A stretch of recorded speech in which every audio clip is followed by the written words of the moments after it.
అందరికీ నమస్కారం. ఈ నెల 22వ తారీఖున వైఎస్ఆర్ కాంగ్రెస్ పార్టీ నన్ను సస్పెండ్ చేసినట్టు విడుదలైనటువంటి ఆ ప్రకటనకు ప్రతిస్పందిస్తూ నా అభిప్రాయం తెలియజేయాల్సినటువంటి అవసరం ఉంది కనుక ఈ వీడియో ద్వారా ప్రజలందరికీ కూడా తెలియజేస్తున్నాను.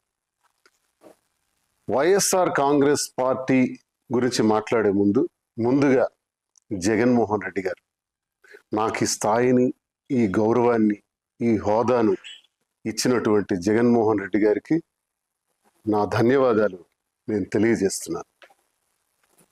మరి ఈరోజు పార్టీ కోసం చాలా కష్టపడి పనిచేశాను, గొంతై మాట్లాడాను, గట్టిగా ప్రతిపక్షాల మీద విరుచుకుపడ్డాను.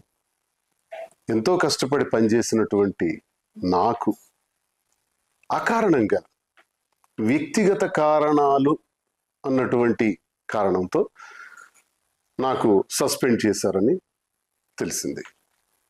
అయితే ఇందుకు నేను పార్టీ నాకు అందించినటువంటి సహకారం, రాజశేఖర్ రెడ్డి గారితో అడుగులు వేసిన నేను, జగన్మోహన్ రెడ్డి గారితో నడుస్తున్న నేను, నా హృదయంలో జగన్మోహన్ రెడ్డి గారు ఇప్పుడు కూడా చిరస్మరణీయం.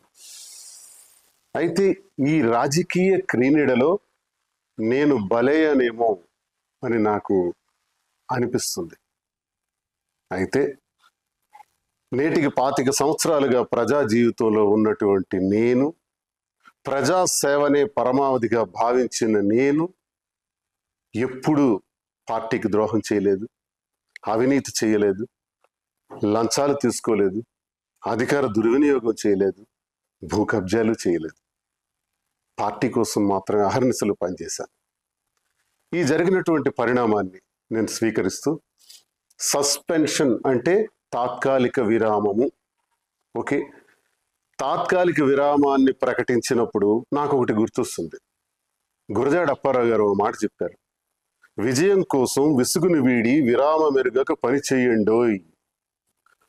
పని చేస్తాను, కష్టపడి పని చేస్తాను, స్వతంత్రుడిగా, తటస్థునిగా, నా ప్రజల కోసం, నాకు నమ్ముకున్న గ్రామాల కోసం, నా పైన ఆధారపడి ఉన్నటువంటి కార్యకర్తల కోసం, అభిమానుల కోసం నిరంతరం మరింత రెట్టింపు ఉత్సాహంతో పనిచేస్తానని, ఎవ్వరూ ఆందోళన చెందవలసిన అవసరం లేదని, నా అభిమానులందరూ కూడా ధైర్యంగా ఉండాలని, గ్రామాన మళ్ళీ తిరుగుతాను, ప్రతి ఇంటికి ఈ దువ్వాడ శ్రీనివాస్ వస్తాడు, ప్రజలతో నేరుగా సంబంధాలు ఉన్నటువంటి నేను ఏ ఒక్కరిని విడిచిపెట్టేది లేదని, కష్టపడి పనిచేస్తానని, అన్నింటికీ కాలమే తీర్పు చెబుతుందని నమ్మిన నేను, మరి ప్రజలందరికీ ఇంతవరకు నాకు ఈ గౌరవాన్ని ఇచ్చినటువంటి ప్రజల్ని నేను ఎప్పుడూ మర్చిపోలేను. ముఖ్యంగా టెక్కలి నియోజకవర్గ ప్రజలు,